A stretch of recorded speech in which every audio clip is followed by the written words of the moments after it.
Ассалаумағалейкум. Мынау біздің қоңыршоп дейтін жетім құлынымыз.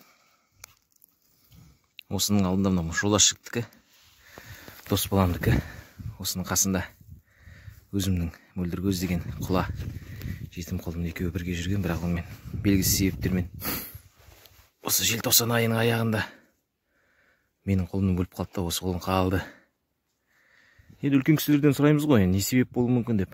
Бұрын соңды бұндай жетім құлынды асырап та көрген жоқпыз. Не беретінін де білмейміз. Осы жерде енді сөзін ішіне кіріп 3 түрлі шөп тұр. 3 түрлі жантақпенен 4-еу енді. Жантақ оқ жантықтікі ғой. Шөпте қазір бос тұр. Таза ақтық та бар, жусан аралас рулондар да бар.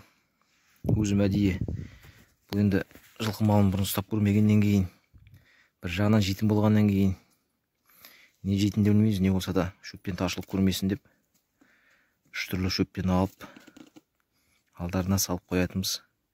2 мезгіл ірі жемін жейді, суын ішеді, далаға шығады, ойнайды.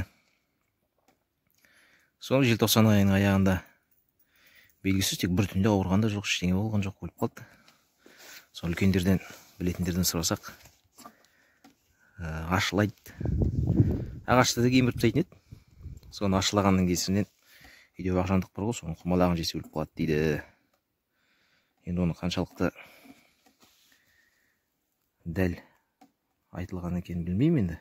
Бірақ үлкен кісілер біледі ғой. Енді қазір жабағы болатын домаланып тұратын уақыттар ғой. Бірақ енді жетім болған соң жетім болын деп атап кеттік қой. Аты қоңыршоп. Оның қасында адамда да жетім ата, жетім әже дейтін сөз жоқ қой. Жетім бала дейтін бар, сол сияқты жетім құлын деп айтамыз. Енді оңалып кетер. Күйі әзірге осындай. Қасында бұрын екінші құлын болған кезде кішкене көңіл күйі бәрі жақсы еді. Білмеймін, бұл да сезеді ма, жануар ғой енді. Қасындағы құлын өліп қалғаннан кейін кішкене біртүрлі болып, 1-2 күндей, бір аптаға жуық шөбінде дұрыс жеңіңкіремей, жемді де дұрыс жеңіңкіремей. Бұрын енді екеуін салыстырмалы түрде қараймын ғой. Бұл жемді тез және жақсы жейтін болды да, менің ана екінші құлын ол жай жейтін болды. Сосын екеуін екі бөлек беретін болдым. Бір-бірінің жемін жеп қоймасын деп. Біреу көп, біреу аз жемесін деп. Бір-бірінің жемін жеп қоймасын деп. Біреу көп, біреу аз жемесін деп. Содан кейін жем жемей қалды дұрыс. Шөпте де дұрыс жемей қалды. Салған алдына салған шөп соламаймен тұрады. Соламаймен қалатын болғаннан кейін шөпті бос қойдық. Таңдаған өзі теріп жейсін деп. Анда сонда осы көрем, қасынан өтіп бара жатыр. Жан тұрған жантақты да жеп жатады. Білмеймін, ақыры өзіне ұнайтын болар. Сосын мына жерге бізде шолан düz деп аталады ғой. Мындай әкеліп қойдым ашыласын деп. Бірақ бұны жеп тұр ма, жемей тұр ма, мен білмедім. Қазіргі қоңыршоптың күйі осындай болып тұр.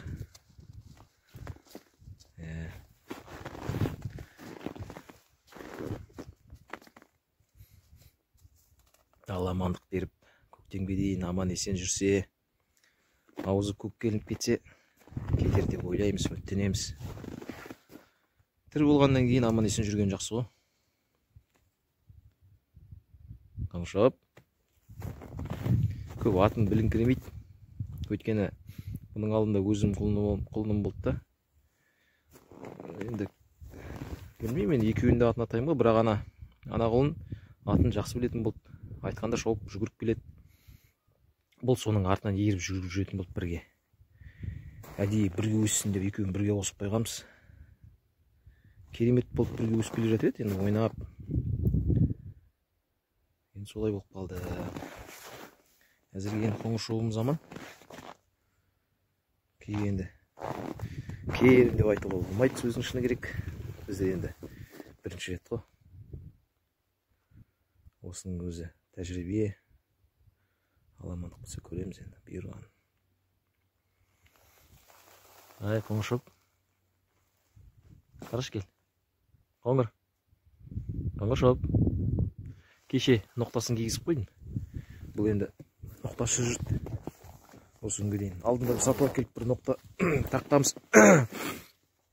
Ол сол келісіңкіремей қайта шешіліп кете бітті. Сосын басқа ноқта кигізіп қойдым. Кеше ұстап алып жетектеп шығып далаға жүгіртіп кішкене. Басыменен құйрығы өскенмен енді дене пішімі әлі кішкентайлау. Ақыр солай өсетін болар. Көбісі айтады енді жетім құлындар осылай болады, аласа болады. Іші осылай шығып кетеді деп. Әзірге осылай.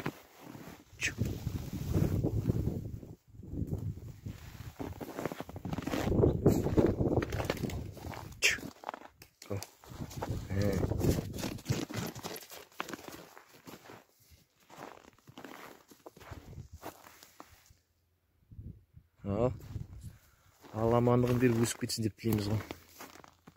Ошоп. Қарамайсың да?